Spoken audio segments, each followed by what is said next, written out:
If you've ever felt totally trapped in that cycle of dieting, losing some weight, and then watching it all come back, you are definitely not alone. It's so frustrating, right? But what if the problem isn't your willpower? So in this explainer, we're going to dive into the science of why most diets are set up to fail and what the evidence says actually works for the long haul. I mean, this quote from a Reddit user just hits the nail on the head, doesn't it? You put in all that effort, you see the results for a little while, and then, somehow, you're right back where you started. And you know what? This whole experience is so common, it actually has a name. Yep, it's called the yo-yo trap. So for this first part, let's break down exactly what this vicious cycle really looks like and why it happens. Okay, so the official term is weight cycling, but pretty much everyone knows it as yo-yo dieting. It's exactly what it sounds like, the repeated loss and regain of body weight.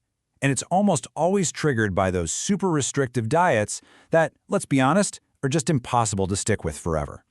And listen, this isn't just about feeling frustrated. This is serious stuff. Studies have linked this constant weight cycling to a higher risk of future obesity, heart disease, high blood pressure, and even being a strong predictor for type 2 diabetes. So breaking this cycle, it's not just about fitting into your old genes. It's absolutely crucial for your long-term health. So the big question is, why does this keep happening? Is it just a lack of willpower?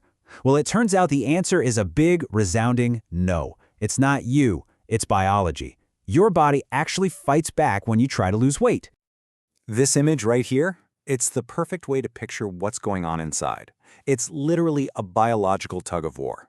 When you lose weight, especially if it's done quickly, your body's internal systems pull hard in the other direction to get you back to your starting point. And believe it or not, this is actually an ancient survival mechanism. Your body is trying to protect you from what it thinks is starvation. Let's look at how. So after you lose weight, a full-on hormonal battle begins inside your body. The hormones that make you feel hungry, like ghrelin, actually go up, basically screaming at your brain to eat more.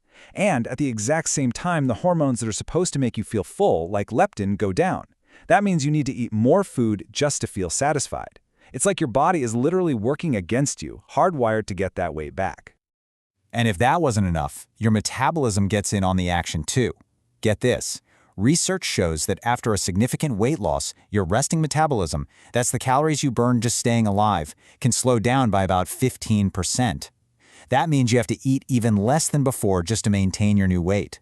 You can see how this creates like the perfect storm for gaining it all back. Okay, I know, that all sounds pretty bleak, right? But hang on, this is where we pivot.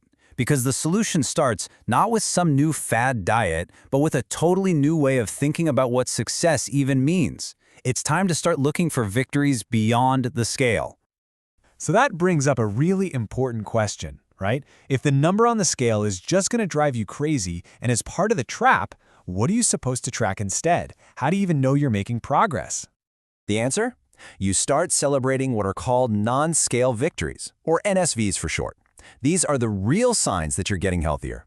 Things you can actually feel, like, hey, your clothes fit better, or you suddenly have way more energy to get through the day, or you notice that you're actually sleeping better through the night. And oh, the list keeps going. Maybe your mood is just better, more stable, or your brain feels sharper, more focused. Or maybe you hit a new milestone in your fitness, like doing a few more reps or walking just a little bit longer than last week. See, these are the wins that actually matter. They reflect a genuinely healthier life, and they will keep you motivated for the long haul. All right, the next huge piece of this puzzle is all about changing your relationship with food itself. A massive part of ending the yo-yo cycle for good is about adopting a completely new mindset. And that brings us to this really powerful concept called intuitive eating. So instead of a bunch of external rules about what you can and can't eat, this whole approach is about tuning back into your own body's signals of hunger and fullness. The goal here isn't weight control, it's about building a healthy, trusting, positive relationship with food. And when you look at the core principles, you'll see how revolutionary this is. First, reject the diet mentality. Just throw it out, for good. Second, honor your hunger. Don't fight it, feed your body. Third, make peace with food. And this is a big one. Give yourself unconditional permission to eat. And fourth, learn to actually listen for the signals that tell you you're full and satisfied. It's the total opposite of a restrictive diet.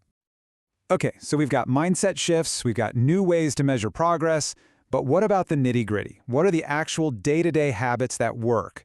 For that, let's turn to the data from thousands of people who've actually done it and succeeded. Well, this is where some amazing data comes in from a project called the National Weight Control Registry. I mean, this is a huge deal. They've studied over 4,000 people who lost a ton of weight. We're talking an average of 72 pounds. And this is the crucial part. They kept it off for more than 5 years. So what are the secrets of these maintainers? So what did they find? Well, 4 key habits really stood out. Number 1, high physical activity. We're talking about an hour a day of moderate stuff, like a brisk walk. Number 2, a consistent diet. They basically eat the same way on weekends as they do during the week. 3, they self-monitor. Most of them weigh themselves about once a week, not to obsess, but just to catch any small regains before they become big ones.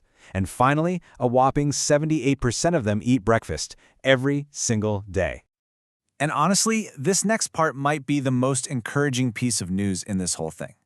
The study found that while it's tough at first, maintenance actually gets easier over time.